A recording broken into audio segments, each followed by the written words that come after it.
ห้องน้ำเป็นสิ่งที่สำคัญที่เราต้องได้เฮ็ดเราต้องได้ทำเราต้องได้สร้างบอกว่าจะสถานที่ใดๆก็แล้วแต่ต้องมีห้องน้ำเจ้าคิดสภาพเบิ่งถ้าเราเจ็บท้องหรือว่าถ้าเราอยากเข้าห้องน้ำบ่มีห้องน้ำนี่โอ้คือสิทรมานเนาะและกับพิเศษเนาะออกต้นโยมมื้อวันที่9เดือน5ปี2025นี่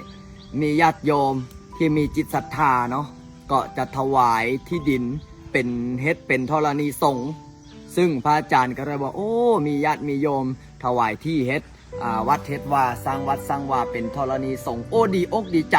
ก็เลยพระอาจารย์ก็เลยขนขวายที่จะเฮ็ดห้องน้ำเพื่อที่จะเตรียมงานวันที่9เดือน5ที่จะมานี้มีญาติโยมถวายที่ถวายทางสร้างวัดสร้างว่านี่ตอนนี้พระอาจารย์ก็กำลังเร่งมือเฮ็ดห้องน้ำซึ่งใช้งบประมาณในการเฮ็ดห้องน้ำนี่พระอาจารย์จะเฮ็ดห้องน้ำที่มาตรฐานเฮ็ดแล้วเป็นมาตรฐานเฮ็ดแล้วให้เอาตนญาติโยมเขาแล้วสบายอกสบายใจ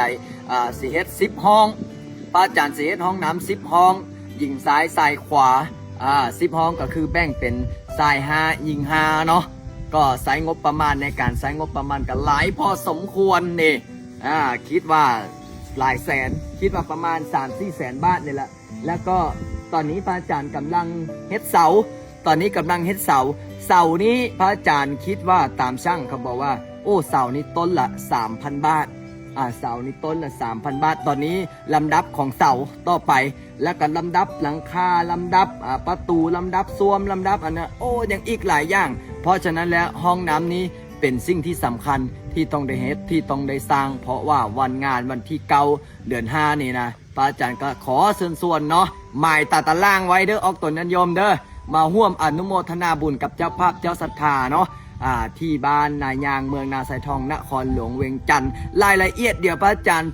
แจ้งไว้ให้อีกเจ้าติดตามไว้เด้อติดตาม Facebook ติดตาม TikTok ติดตามพระอาจารย์กสิเริ่มฮักที่สร้างวงสร้างวัดแล้วเพราะฉะนั้นแล้วฝากติดตามไว้สา